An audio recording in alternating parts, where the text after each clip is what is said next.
And that's been a game changer for us too. So since April, if you look at April 11th through now, you can see how it's differentiated us, not only catching back up and exceeding the underlying, but also how we sit in the competitive landscape with other funds that are doing zero DTE strategies. Gotcha. Okay, so just so the audience is clear, and this is for T-SPY, or is this for both T-SPY and TDAC? No, great question. I love that you asked that.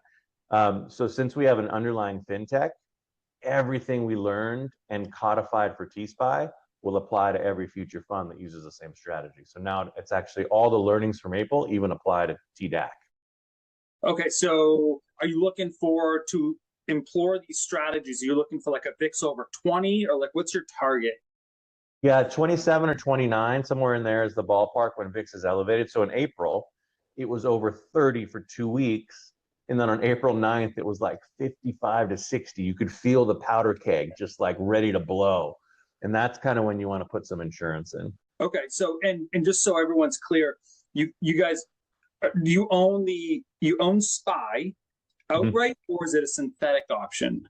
Outright, which is a very important thing for tax efficiency. So we own real shares.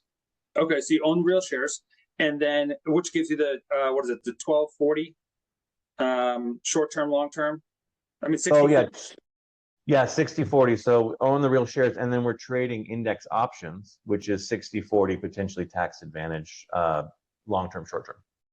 Beautiful. Okay, and then you're selling out of the money covered calls. Those.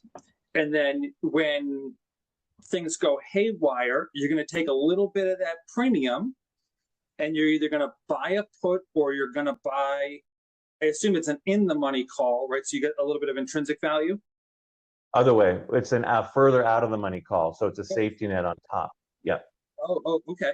Okay. No, why not slightly in the money so you get a little bit of intrinsic? Is the cost just too high? Yeah, cost is very, very high. And so we're trying to get a credit spread. And if we go in the money, then we're actually going to be a net negative versus actually still getting some option premium above and beyond the cost of that purchase.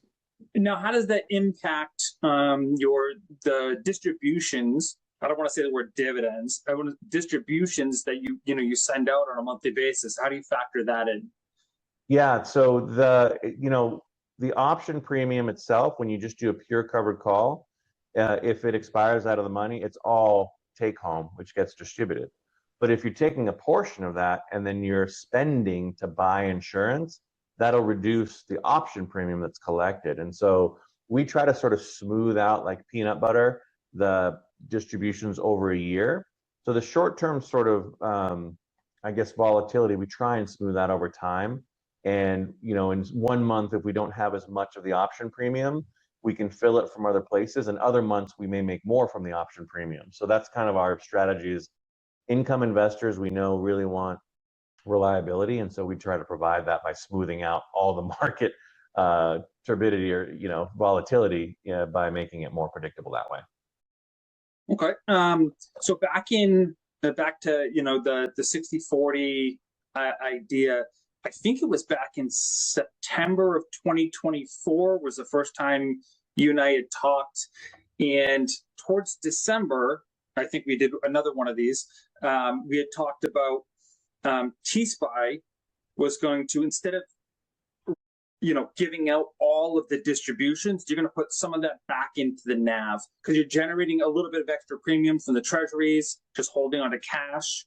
Are you still going to do that come 2025, or are you going to pay out like a massive dividend for December?